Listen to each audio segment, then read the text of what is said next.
A very good morning to you. Thank you very much for watching KBC Channel 1. You are in time for BizCheck. My name is Betty Kiptum. Over the next 1 hour, we shall be discussing matters agriculture value addition. What does it take to ensure that we are adding value to our produce, or rather agriculture produce, and making sure that we are accessing those markets abroad that are very lucrative. And we have the people who are doing it right now. And in studio with me is Barry Aluvanze. He is the CEO of Aluvana Avocado. Sitting right next to me. You shall see him in a second.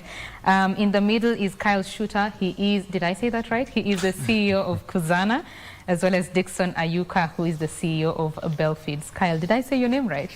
Yeah, we say Shutter, but... Shutter, yeah. I will say Shutter. Thank you very much. Thank you for joining me, gentlemen. Pleasure. Let's start with where value addition is currently in the country. Kyle, I will throw that question to you. Where value addition is? Right. Well, there's so much opportunity for the value addition. Everything from export to local production as well. There's a stat which always blows people's minds, which is that Kenya has 1/6 the yield of the US. So if you get 10 bags of maize in Kenya, you get 60 bags of maize from the same piece of land in the US. And so that's the first thing. That's the first opportunity just to grow right there. And that's one of the things we're excited about as investors in Kenya. But from there, that's just the beginning, because you can turn that maize into flour, you can turn it into corn chips, you can export those corn chips, you can put some nice branding on them, have them sponsored by some musician, right? And there's just so much opportunity. So instead of just 6x growth, there's 1,000x growth potential in Kenya for agriculture value addition. At the same time, you're seeing less investment than I think is justified for that huge opportunity. Right. Those are quite some interesting numbers. I'd like to hear from you, Barry. Tell us, first of all, what Aluvana Avocado does and what you have experienced in terms of accessing those export markets. Well, at Aluvana, we bridge the gap between smallholder farmers and international markets. We source avocado directly from farmers, process and export to our distributors in both France and the Netherlands, mostly. We're also looking at other projects further along the spectrum of value addition, avocado oil, essential oils with our herbs. I think your second question is the experience with the value addition? Yes, yes. Yes, so for us, most of our business is concentrated on the lower end of the spectrum of value addition, which is packaging and presenting the avocado in the right way to access those lucrative markets. And I think that's somewhere people confuse. It still is value addition, though on the lower end of the spectrum. And we're building towards starting with avocado oil and other value-added products such as essential oils in the near future. Yeah. I heard that value addition can be the difference between washed carrots from the farm and those that have not been washed, you know, when they're getting to the market. So definitely that's very important. I'll come to you, Dixon. Tell us what you do at Belfeeds, please. Thank you so much for having us this morning. So at Belfeeds Farm Care, what you do is we process high nutritional pig feeds that we supply, of course, to farmers. And then at the end of the growing season for the farmers, we source the pigs from them, process them, and sell pork to various people in the market. Right. And what's your experience in terms of value addition and export markets as well? So currently for us, we majorly focused on the local market at the moment. But of course, there's big opportunity for growth in the sector, because when we think about, countries, for example, in the Middle East, it's funny that, for example, Dubai and Qatar is actually they're among the leading countries that import pork. Even when you think about that, they're an Islamic country that don't need pork.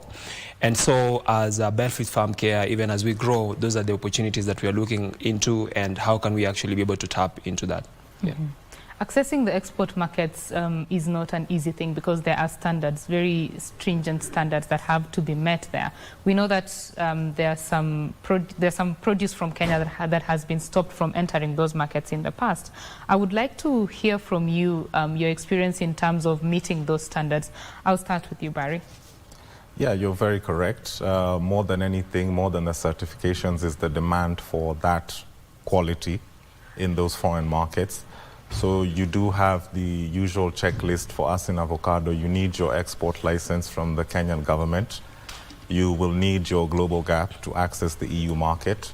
Now, buyers are also asking for a social certification called SMETA. There are others like organic that people do have.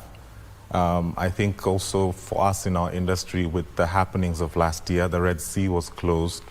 It meant longer transit times through the Cape of Good Hope in South Africa.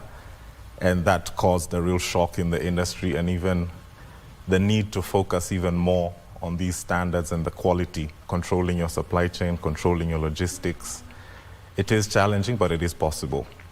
Yeah. The same question to you. So at least at the moment, we haven't really started exporting, but we're already thinking about it.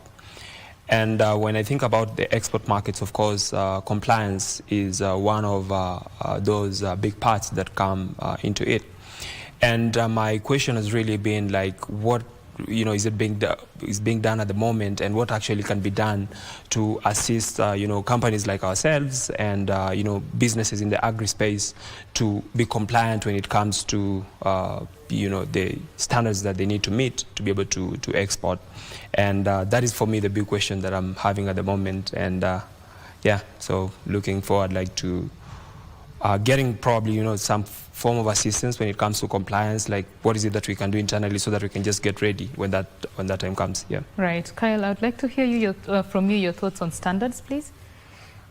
Sure, yeah. I mean, that standards itself is one kind of value addition. Right. Then the buyer is confident about it meeting certain requirements. Getting that, I think for avocado and pig feed, it's a very different kind of situation. The yield for avocados is quite good. There's still room for improvement. On the other hand, for pigs, the yield is relatively low. So something Dixon really focuses on is really good quality feed. First of all, getting good protein in there, all the other nutrients, right? And then being able to buy those pigs and give good genetics for those pigs so they can grow bigger. And so I don't think the pig industry is quite ready yet for export in Kenya, would be my guess. Whereas avocados, absolutely, it's a gold mine opportunity, right?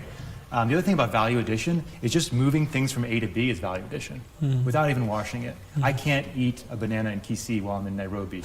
Avocado it's here, it's much more valuable to me, right? So I'm very much willing to pay extra money for that kind of a thing. Another thing I would say for avocado, dealing with the Red Sea situation, dealing with the logistics, that I think is the hardest thing in export, in any business, is the execution of it. Things happen, Red Sea closes, what do you do?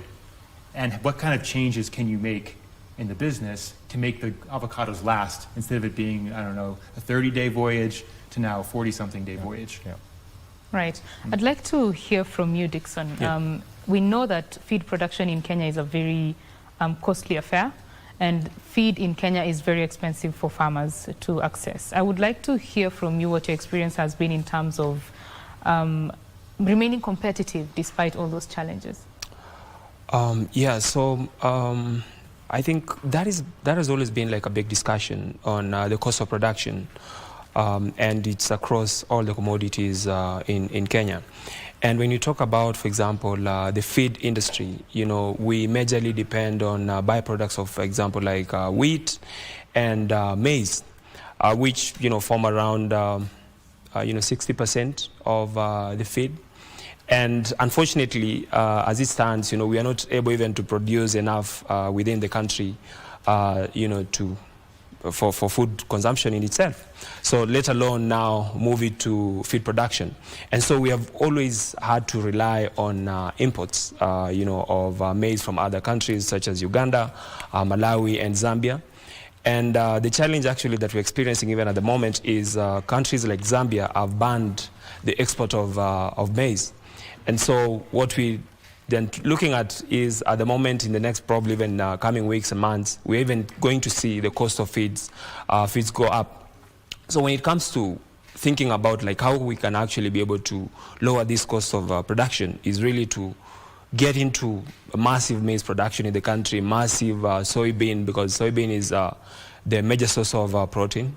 And so if we can actually scale up the production of these within, then it's very easy to just be able to lower down the cost of production for this. And this, will in turn get feeds at way affordable price for the farmers. Yeah. I think you also have to remember that for maize, we are competing, you know, both human beings and animals for the same produce, which is not even enough for Kenyans as currently is. Well, let me come to you. I'd like to hear your thoughts and in terms of the challenges that you're facing currently. Yes, for avocado, the main challenge right now is logistics. And like I said, this started last year when the Red Sea closed. We used to ship to our main port of entry for Kenyan avocado is Rotterdam. There is market in Dubai, but the prices just don't compare. So last year, the transit time increased from 28 days to 48 days last year, and currently 40 days. It meant a lot of growing pains for many avocado companies. Some were in losses for the first time in decades. So the main issue there is with increased transit time, the avocados tend to ripen during transit. With the increased transit time, some avocado last year was getting into the market ripe or spoiled, all from ripening. So it has meant exporters have to come back and tighten their supply chain and give the avocados the best chance to succeed during that trip.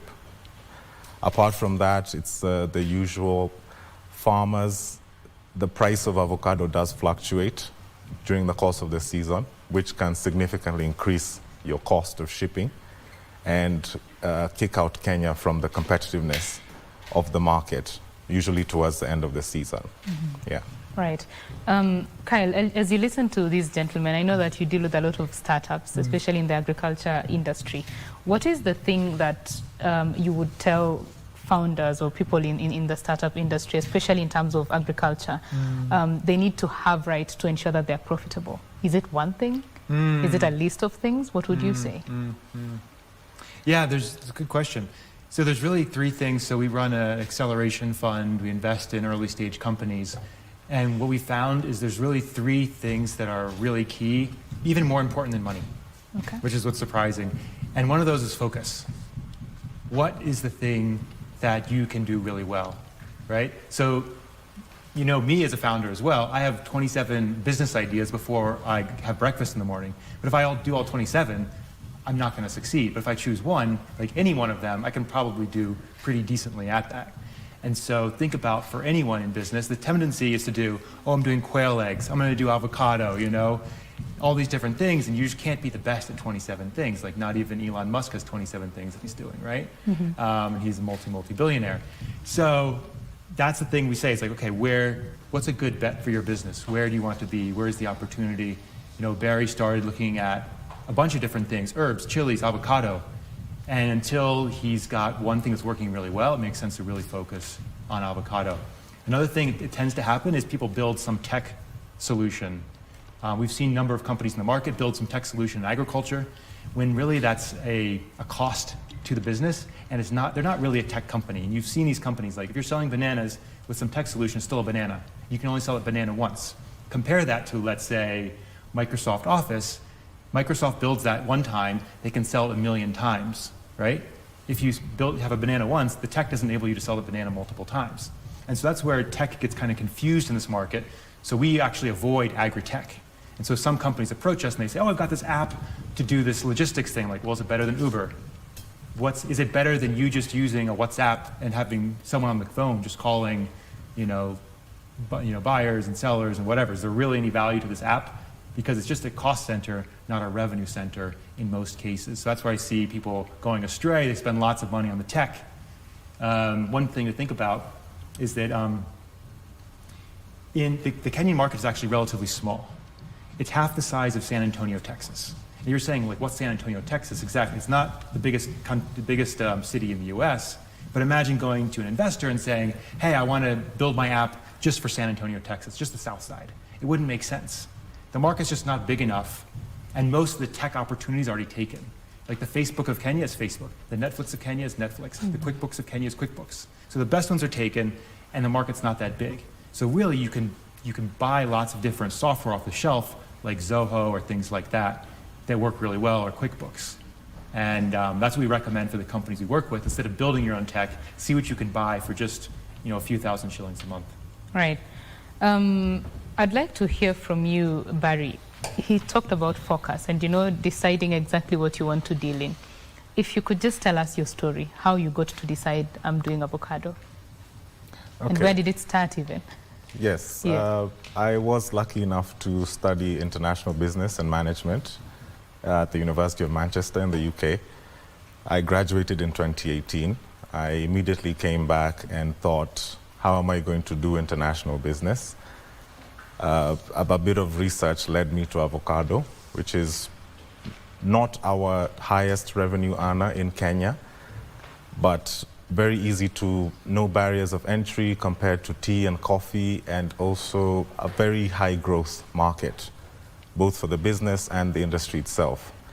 That's what led me to do avocado, and I've been doing that since first shipments happened in 2021, and I've been doing that ever since. Like Kyle says about focus, of course, as an entrepreneur, you bump into loads of ideas that could potentially make you money, but I've learned to master my craft. First, you have to know everything about avocado, everything. And then you can come back and master your business, like Kyle says. Some people do it at the same time.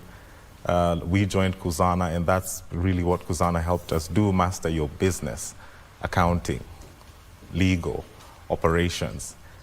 And at this stage in my career, I'm learning to prioritize and value my time. Can someone else do something that's urgent, not important, while I do something that's both urgent and important? So I think it's very crucial for entrepreneurs to have focus, have resilience, and be willing to learn, because the learning never stops. Right, the learning never stops. Dixon, I see you nodding. Please tell us your story. For us, when it came to feeds, first we started generally with doing all the feeds, and we started right at the pandemic. So I had these machines that I actually acquired when I was still in school in 2015, and I'd stored them for quite some time. And when during COVID time, I thought I just need to sell these machines. But then it happened that whoever I was selling to was in Nakuru, and with the lockdown, I could not get the machines to them. And by the time the lockdown was over, they had already, proceeded and purchased from some other suppliers. So then I thought maybe I could just make use of them, and that is how we got into it. So when we started, we were doing all the spectrum of feeds, from poultry to pigs and dairy. But then along the way, we had to focus, and our focus really came from the customer, like where was the pain point and where were the farmers that we were dealing with struggling the most. So what we found was pig production was, still new. It's a lucrative venture that is just getting started, and there's still more opportunities to grow around that, and we thought that actually it might be important for us to really focus on this. So for the first year when we were doing all this spectrum, so we did away with all that and decided to focus really on pigs, which is around 90% of our business today. Yeah. Mm-hmm. And I want to know now from you the journey since you set up until now. Yeah, how has it been? Would you do it all over again? Not sure I'd do it all over again. Okay. Right. I think like running any other business, it's not easy. The journey for us, we started small. First year, we probably did 1 container to Rotterdam. The second year, 2. Last year, we did 5 containers. The industry shock didn't help. This year, we're projected to do 10 containers, revenue of about 90 million. It's definitely been a journey of growth. You think you know everything, and then you're hit with something else. I always say, like Mike Tyson said, everyone has a plan till you get punched in the mouth. So you should expect a lot of that. And it's been a journey of building resilience, building my knowledge in the industry. But for me, what I really do enjoy, and I would do again, is working with the farmers. Mm-hmm. People look at the avocado trees for 3 to 5 years before they fruit. Seeing the joy of that farmer when they deliver their fruit, that's what really is keeping me going now, and creating value across the chain. Yeah. Right. To you, Dixon, same question. Would you do it all over again? Wow. I don't want to say just outright yes, because I mean, the journey has not been forgiving, and it's really not forgiving. I mean, the first year we had to close down because we ran into bad customers, you know, we supplied to, and they could not pay us back. And you know, following up with debts was a crisis, and we had to actually remain closed for like 6 months before we could just get a little bit of other capital and refinance it back and get back in business. But so far, so good. And when I think about the journey and the entrepreneurship journey, I realize that first, it's a long journey. It's a lifelong journey. It's going to be extremely difficult. And at a certain point, you're going to need partners and people who could support you in the journey. Because as the saying goes, whatever got you here will not get you there. And so that is where we are at a stage in business. Like, how do we get to the next level? I mean, we have probably done the 0 to 1 part. Now we need to move from 1 to 10. And that is where like partners come in, and people, you know, who could really look at your business and see like what are those critical areas that you need now to be able to scale to the next level. And that is actually how we got you know, into Kusana. We of course had some initial conversations with Kylie, and I liked you know, the kind of ideas he had about the agribusiness space and what he actually thought that might, you know, be important for us to get to the next stage. And that is actually how we got into the program. And so far, I could say, like, you know, over the past around 4 months, we've been able to double up our revenue. And we are looking to now triple even this, you know, beyond where we are, and build a business that, you know, creates employment opportunities first, you know, builds wealth for the farmers, and overall, you know, assists the country in economic development. Right. Yeah. Thank you. I think it's very important to also tell those sad moments, you know, when your business closed before you got to where you are, because a lot of people just look at businesses or business persons when they are shining, you know, when things are going well. They don't consider everything else that happens in the background. Kyle, I'd like to come to you and ask you about, they've talked about mastering your craft and then mastering your business. Talk to us about what it takes to master your business. He's talked about the challenges that you had, the debt and all that. How do you get from that to now building a sustainable and successful business? That's a really good question. I think it's a multi-billion-dollar question, right? And it's different for every company, and it's not like I have the right answer. Right. Even with working with these great founders here, I always say, like, I've never run an avocado business. I've never run a pig feed business.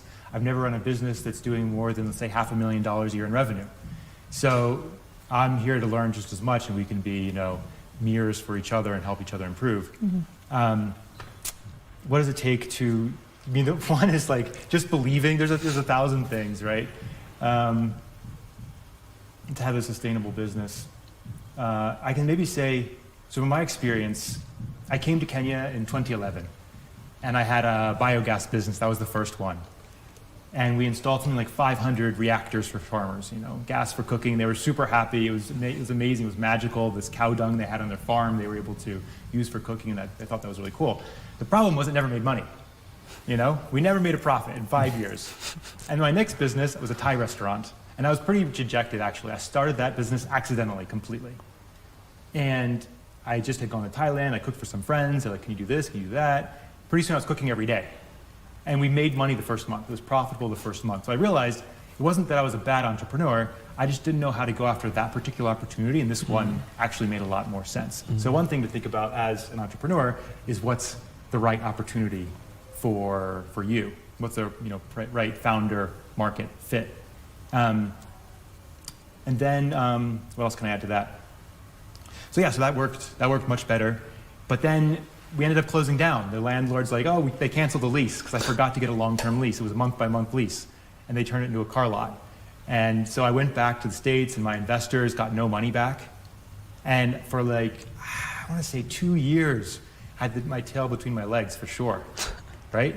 Just because it's embarrassing, right? Because I'm American, I came here, and my friends were doing investment banking, and they were making hundreds of thousands of dollars a year. And I was like, you know what? I think Africa's a huge opportunity, and it's gonna go really well. And then, it knocked me down. And so this is what 14 years later, finally, we found some things that actually work and are able to build a business. So there's very few get-rich-quick schemes. As Warren Buffett says, the best moat is patience, because almost no one has the patience to stick around for 14 years. Right. I would like us to talk about a problem that has faced startups in Kenya. We know that some startups have grown, gotten some crazy amounts of funding, and then gone down. You mentioned the issue of agri-tech versus, what exactly are you selling? And we know that Twiga Foods is one of them. There are others which we can name that have shut down. So I would like to understand from your experience, sustainable organic growth, so to say, as opposed to, getting the money now and then scaling and scaling and scaling, and then you shut down in a year or two. I would like to hear from all of you, actually. I'll start with you, Pari. Yeah, I think the number one thing is when you do get lucky enough to raise that money, like you're saying, value it, value every penny of it. I was told once, I heard somewhere, treat it like a loan from the bank, high interest. Yeah. What would you do with that? You would not go out and squander it. You'd value every penny. Like you're saying, a lot of companies have raised money and managed to mess it up. Also for entrepreneurs, don't be afraid to react. Value your company will produce information through your accounting, through your advisors. Don't be afraid to react, and don't scale for scaling's sake. If you see something wrong in your business, pivot out. Do something else. If you need to completely go into a new product line, do it. React to the information you're getting from your business, and you should be in a better position. Right. Thank you, Dixon. So first, when I think about startup success and failure, so first I'd like to say that we still have a lot of agribusinesses that are actually successful.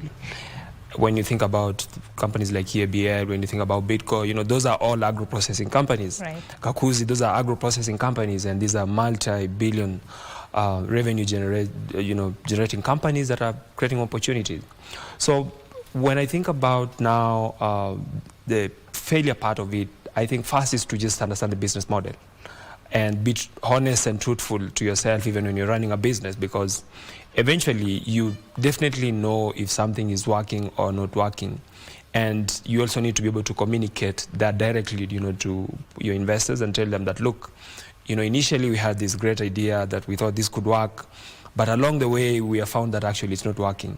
So it's either we, pivot to something that works, or we just run it down the drain. And if you have investors who care and who understand, then they should be able to say that it's fine. Then can you try and see how you can pivot or try something different? And of course, they should be flexible in a way. So when I think about it that way, then I realize there's still opportunity. There's still a lot of agribusinesses that could receive that kind of investment and definitely create value. And at the same time, there's something that Kylie said, that look, Kenya, in as much as it's a big market, it's not as big as you might want to think. And therefore, even as you're building, you need to build with that in mind, that you just can't, be spending all this money thinking that, you're going to grow this business in X number of years. The greatest businesses that we have had in the country, they have grown over 15, 20, 25 years. And you want to do what someone did in 30 years, in 5 years. The likelihood of success really goes down lower. So we need more patient people, patient capital, and to be clear to the people that we are working with. Yeah. Right, patient capital, he says. Kyle, I would like to now hear from you the same question about sustainable growth. Yes, please. Yeah, what happened in Kenya was a bubble. So there's lots of capital flooded in with the assumption there's going to be huge growth in Africa, therefore let's pump lots of money in. And that assumption was correct. The timing, though, was a bit off. And this is something you see throughout history. History repeats itself. We had the dot-com bubble in the US in 2000. Lots of companies grew huge. They had money just getting dumped into them at whatever valuation, and most of them failed. But some of them succeeded, like Amazon and Google. Those ones are still around. They've done very, very well. So the idea was correct. The internet is huge. It is a huge opportunity. We have to be patient for it, like Dixon said. And so what happens, you saw companies just getting lots of money, and the problem is money is an addiction. It becomes a drug. You know, it goes straight to your veins, and you just spend it on things. And if there's not a good opportunity, you spend it on things that are not that relevant. And so you have to just be very careful where you're getting the money from. There's lots of, USAID is pumping lots of money into this market, lots of international. I think the banks did a good job. Kenyan banks did a good job in being very conservative, but the international money was just, it was just like they're just throwing money everywhere, right? And so they became like the sugar daddies, the Mubabas, right? And the problem with that is you don't develop discipline with a sugar daddy kind of experience versus a bank which says we need to see our money back, every month, and then at the end we're going to get all of our money back, right? And it's a very more disciplined approach, and that actually builds great capacity. And so maybe that's what you want to see is more disciplined growth, and know that bubbles do happen, and that's normal. But there is still a huge opportunity. There is still huge opportunity, and for inclusivity's sake, also sugar mummies. Right. Let's talk about, you've said that the Kenyan market is very small, comparatively. There is the African market. I would like to hear if this is a market that entrepreneurs can focus on. When AFCFTA, the free trade area, the African Continental Free Trade Area, it's supposed to open up all these opportunities for entrepreneurs. But the challenge I've had from a lot of entrepreneurs is that the market fragmentation in Africa is very high. Understanding Kenya does not necessarily mean that you will succeed or understand Tanzania. So I'd like to hear from you if that is something that startups and founders should be looking at, and what loopholes they need to watch out for. Any takers? Yeah, so if you do business in Morocco, you're going to do business in English, you're going to travel through Europe, and you're going to do business in dollars, right? So these are the challenges you're talking about, but at the same time, it's a big opportunity. So you can see how eventually there'll be more integration. The other thing to consider is that Kenya is a relatively large market. I think the difference between Kenya and Uganda is the same as between US and Poland. So it's a very big difference. Kenya has a huge head start. The entrepreneurs here can expand to the region. So they're protected in this market, and then they'll grow. Bell Feeds, Uganda, Tanzania, Congo will happen next because he'll have a good foothold there, right? As far as dealing with the fragmentation, for us, we've just focused on investing in Kenya, only Kenya at the moment. Again, just to have focus. Right. It's a really great market, and there is challenges. Some of the companies we work with are importing, like from Zambia. One of the colleagues who couldn't make it here today is importing, they are flying here, but their flight was canceled 3 times, unfortunately. There's no direct flight between the capital of Tanzania and the capital of Kenya. And so these are kind of integration things which are going to happen. These are business opportunities, too.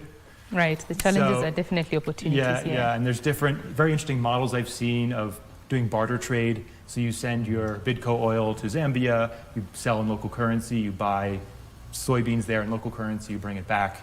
And so there's lots of different interesting things. The thing that really attracted me to Kenya, I traveled all around Africa, I ended up here, and I was just like, wow, there's this hustle, and there's this excitement, and there's this entrepreneurial activity that I found very special here. And so this country is perfectly positioned to find where the opportunity is as the free trade increases. Right. Every year is getting better. Right. Dixon, your thoughts on Kenya being the perfect opportunity for regional expansion? So Kenya definitely is really a perfect place to start if you think about East Africa. And when even we think about Africa, even within Belfits, of course we do realize some other countries that, there's Nigeria, there's South Africa as potential countries for us. But when it comes to Kenya, when you talk, for example, about income, income in Kenya is slightly higher as compared to our neighbors. And so it means there's opportunity for to service the market a little bit better. And also there's opportunity to still source from other countries. The challenge though that comes is even as we talk about the free trade place, there's still a lot of taxes you need to pay to get over the counter. The infrastructure is still not as good, so it will probably take you 2 weeks to ship from Zambia. Potentially, this should be done a little bit faster, because by the time maybe the goods land, the price has already changed. So there's still a lot of work that needs to be done in terms of infrastructure to be able to, integrate a little better so that we can be able to source, we can be able to expand. The other thing is, doing businesses in Kenya is different. Also, doing business in Tanzania, doing business in Uganda or even Ethiopia. So the other thing we're then asking ourselves is, how do we really make it common in a way that the way you can do business in Kenya is the way you can just do business in Uganda. When you talk about things like finance, for example, sending money across the border still, can be slightly expensive. So then you try to find even banks, to work with banks that are integrated regionally, so that you can be able to do that. But still, as we say, like, all these challenges are actually opportunities that are still waiting to be tapped into, because when we have at that point to make all this efficient, then we'll have really succeeded and created opportunity. Yeah. Right. If I can add one thing to that. Sure. Yeah, every problem is an opportunity, Yeah. especially for an entrepreneur. Yeah. I remember one time I was on Gong Road, my other house, and we heard this traffic outside, and it was all blocked up. And my friend and I were like, "Oh, this is so annoying." We're like, "Wait a second, every problem's an opportunity." So we made popcorn, we made lemonade, and we went down the road and we sold it. And they thought it was the most hilarious thing. Two Wazungu going down the road, Gong Road, selling lemonade and popcorn. It didn't make me $1 million, but we had a lot of fun. We got a lot of laughs. And so there's just an opportunity in every single problem, if you can just reframe it that way. Right, opportunity. Barry? Yes, the opportunity exists. Kenya is lucky to be, we are blessed with the port of Mombasa. The infrastructure compared to our neighbors is much better here. So for example, in crops are seasonal. Avocado grows in Kenya April to September. In Tanzania, it's different. It doesn't mean Tanzanians don't want to eat avocado during those times. And the same applies for many products outside of tech, which is easily scalable. So the opportunity is there, and I think it's up to our governments to really open up the ease of doing business to allow us to tap into this opportunity. For a personal example would be, avocado is 0 rated across the East African community, but crossing the border, the gentleman down there at the border will always ask you for something. Just create ease in doing business, which will keep the costs where they should be for businesses to make their margins. And there are so many products we can send out of Kenya. Avocado, there's mango. We are surrounded by drier countries that don't grow as much. So if we can tap into those opportunities, inter-Africa trade could be huge. Right. You've mentioned the issue of things like taxation and opening up the borders. And of course, we know that sometimes we are very good at coming up with papers, but implementation is a problem, yeah? So I'd like to hear from you, if you were to speak to government officials, what more do you think can be done, even in the area that you deal in terms of the regulatory policy framework, to support more small businesses to venture into those markets? Dixon? Yeah, so of course, when it comes to policy, first I could of course start with, there's taxes and then there's capital. Can we actually just lower the cost of capital? What is it that the government can do to really lower the cost of capital? Because if you're getting capital at 20%, annual interest rate, what kind of business do they need to do, to be able to pay 20% in interest to the bank, pay, your suppliers, pay your employees, and still be able to remain sustainable? So it's very few businesses actually. And so first is capital. Cost of capital is still very, very high, and there's definitely needs to be policy around that. I think the other thing is already I've seen this being done, for example, in Nairobi, unified business permit.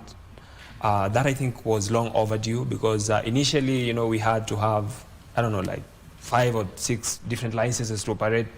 And you could only find about these licenses when they have visited your premise, that you actually need to have these licenses. But unifying these business permits, for example, is something that been good, and now it's easy to operate, and potentially I think it's something that should be done across the country. So because when we move across the counties, we meet some of these resistances. The other thing is on, of course, taxation. What can the government, do to assist around taxation? Like still the taxes are very high, even on the raw materials that we actually get to use. So what is it that can be done still around that? Because eventually when I think all this is actually settled at least, then there's going to be more opportunity to create more business environment here. Thank you. Barry, your thoughts? I think the main thing I can think of is just opening up the cross-border trade. I had a truck that was coming from Tanzania last year with fruits. It spent 24 hours trying to cross the border. Maybe there could be special permits for these drivers where they don't spend as much time at our borders. For fresh produce, it's really crucial. The other thing is, can we have more trade finance from our own government, perhaps? Things like invoice discounting, things like LPO financing that facilitate this cross-border trade. And like Dixon says, taxation is important. I personally believe more agricultural products should be zero-rated, or rather exempt, not zero-rated. So if the government is to help us, they should focus on those areas. Right. We know that agriculture is the backbone of the Kenyan economy, and yet year in, year out, the budget allocation comes at below 3%. What does this say in terms of the will to support this industry or this sector? Yeah, so I think that there's adding more budget, not necessarily the necessary thing. If you can just enable the environment, it'll work.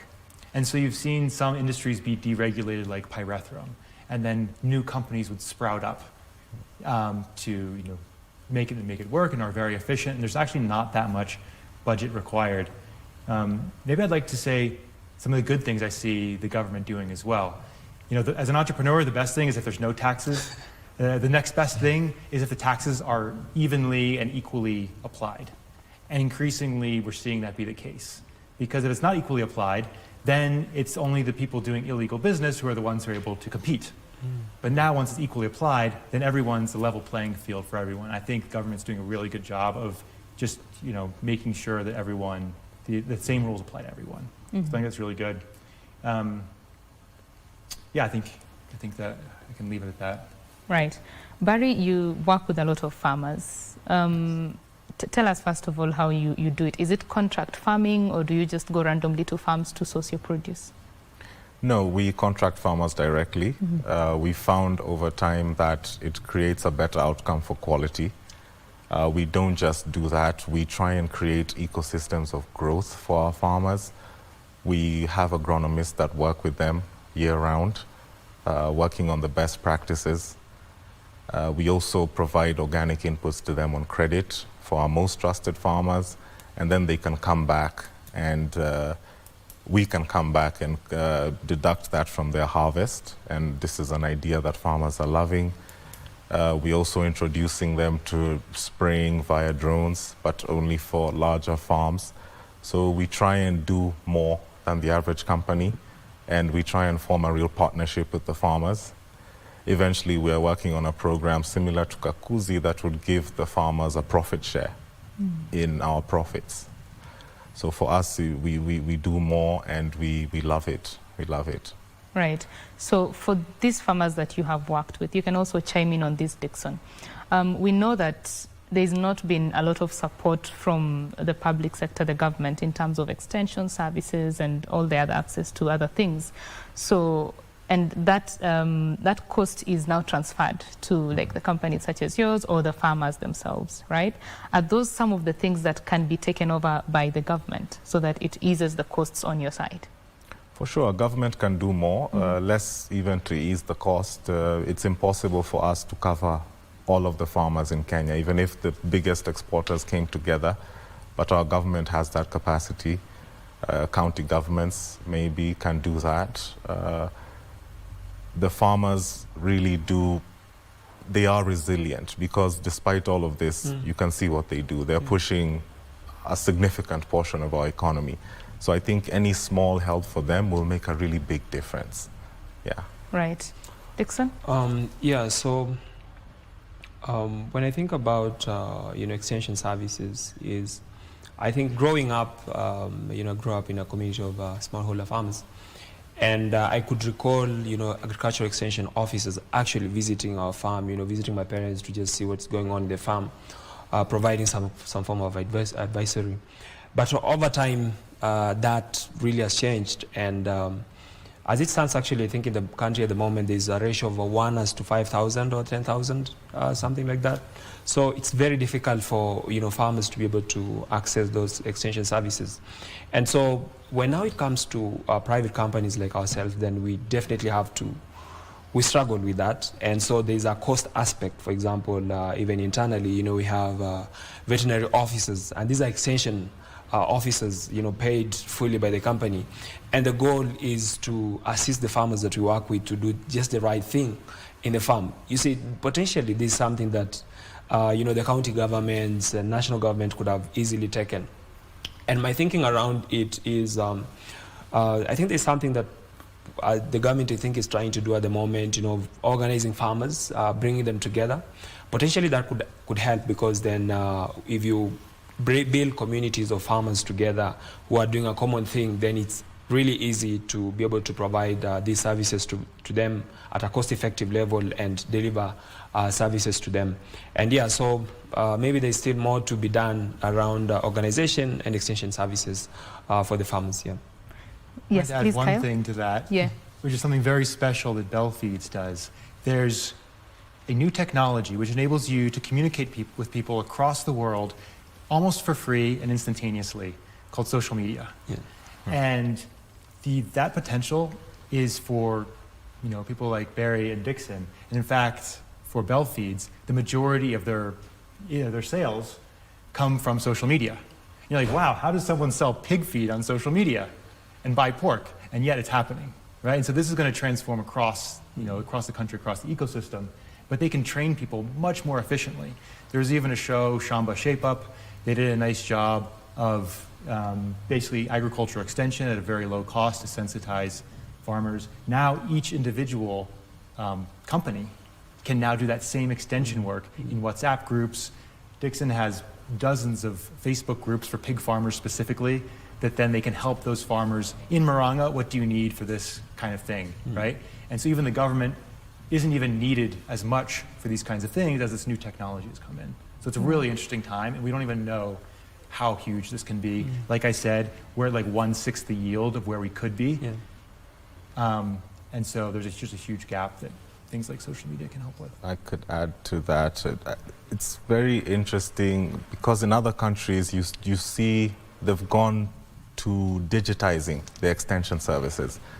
Our farmers don't have a lot of money, but they do have smartphones.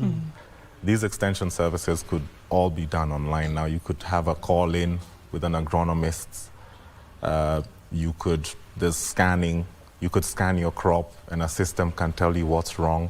So something like that maybe is something that could be implemented faster with support from the government, with support from private companies. Maybe the future is to digitize. The future is to digitize. Yes. Well, the future is here already. Kyle, before we close the conversation, I'd like us to talk just a little bit about Kusana and what you do, the reason why they are part of your, just tell us more about it. Yeah, so I'm the founder of Kusana. We're an investment acceleration fund. So we invest in SMEs, and our goal is to mint 1,000 more millionaires. And this is something that's very doable. It's very Dollar millionaires? dollar millionaires. Okay. Yeah, I think most of us are shillionaires already, right? Dollar millionaires. And, you know, these, you know, millionaires, they create this, you know, middle class, pay more taxes, you know, request more accountability from their providers, you know, service providers. And so that's one thing. And then the program itself is 12 weeks. We have a workshop every Friday where people bring whatever it is. Like I said, it's not for me to tell people how to run their business. It's for Barry to say, what's your challenge with raising capital this week? Okay, let's work through that. Dixon, do you have any ideas for Barry on what he can do, right? It was so successful, actually, that afterwards, people were like, we need to do more of this. We can't stop now. Every Friday. So every Friday, we have Kusana Club. They join a meeting every Friday and just report on what happened that week and what your goals are and what the challenges are. And the funny thing is, they're able to help each other even much more than I can. So Belfeeds needed to have some upcountry depots. And Barry's like, oh, I've got 2 depots you guys can use for a few months for free, test it out, very low risk to you, and then, you know, we take it from there, right? And so I mentioned there's 3 things that are more important than money we found, and the second one is community, right? So just as an entrepreneur, you want to be independent, but you're human, and so you really crave connection. And you can't talk to your customers about your problems, you can't talk to your employees about your problems, so you kind of need each other to talk to and bounce ideas around. We don't provide that much capital. I think the best thing is the capital of community. And the funny thing is, as foreigners coming to Kenya, usually they try to force the American way of doing things. And yet we know, if I were to ask you, which country has stronger sense of community between the US and Kenya, I don't even need to answer that question. You already know, right? So why don't we take advantage of that natural resource, which is here, and we found it to be even much more successful than we thought, how companies are able to help each other, feel good, get back on the horse. Like I mentioned, I was off the horse for 2 years after I was feeling dejected. Now it's like, next Friday, you talk to other entrepreneurs who have similar problems, and you're like, it's life, you know? So that's what we do. We make equity investments. I think we'll make more equity investments in Kenyan companies this year than any other investor. There's many people doing loans, many people investing in US companies that then are working here, but investing in Kenyan companies with equity, I think we're doing the most. Is this patient capital? Very patient. Good. Glad you asked. Yeah. Yeah, we have to ask, yeah. Yeah, like a lot of investors, they need to get their return in 7 years. This is even hard in the US market. So in the US market, like Uber took 12 years to go public. So why was it going to take less time in a more nascent market, right? So for us, we invest, we plan to hold forever, as long as Barry and Dixon will have us, right? And then we will go public, hopefully on Nairobi Securities Exchange in a few years to get liquidity for our investors, but we don't need to sell the underlying investments at all, and we can just keep growing. You know, Berkshire Hathaway, I think they went public after 26 years. You know, they're still there, they still own the companies, they haven't sold much of the underlying companies. You know, why can't we make the same work here? Right. Gentlemen, I'll give each of you 30 seconds to give me your closing remarks. I'll start with you, Dixon. Yeah, so when you talk about, of course, agribusiness, there's a big opportunity to fast, create jobs in the country, create wealth for people, and also to assist in the economic development of our country. And this opportunity remains to be untapped. And it's across local production, to exports, just name it all. And so it's a big opportunity right now, if you're out there, go straight to it, take it up and try to do something and see what comes out of it. Otherwise, it's a good place to be invested in at the moment, yeah. Thank you very much, Kyle. Yeah, and can I mention our website? Sure. I think if people want to, if someone is thinking about, seeking capital from you or any kind of support, you can. Yeah. Yeah, so we want to mint 1,000 more millionaires, and we want the audience to be among those 1,000. So if they're interested, they should check out kusana.co, and they can apply there. We're accepting applications for the next batch. And think of it like a Chama for the most ambitious, fastest growing SMEs. Awesome. Thank you very much. Barry? To me, for the entrepreneurs, most entrepreneurs that are successful have very similar traits. So if you're out there and you have a business, the opportunities are there. Seek them and stay resilient, stay committed to your business, motivate yourself, and above all, thank God. Yeah. Thank God indeed. Thank you very much. I think that's a beautiful way to end the conversation. Thank you very much, gentlemen, for joining me. Thank you for having us. Karibu Sana. I have been speaking about agriculture value addition with my very able panel, Kyle Shatter, who is the CEO of Kusana, Dixon Ayuka, CEO of Bell Feeds, and Barry Aluvanze, CEO of Aluvana Avocado. Of course, if you are looking to access that particular funding or you just want any support in terms of agriculture value chain, do get in touch with kusana.co.ke. This is BizCheck. When we come back, we shall be having a conversation about the Nairobi-Mombasa Expressway. What does it look like? Set to start construction in 2026. We shall be talking to Ambassador Kyle Makata, who is a partner at Everstrong Capital and also a former ambassador to Kenya. Do stay with us.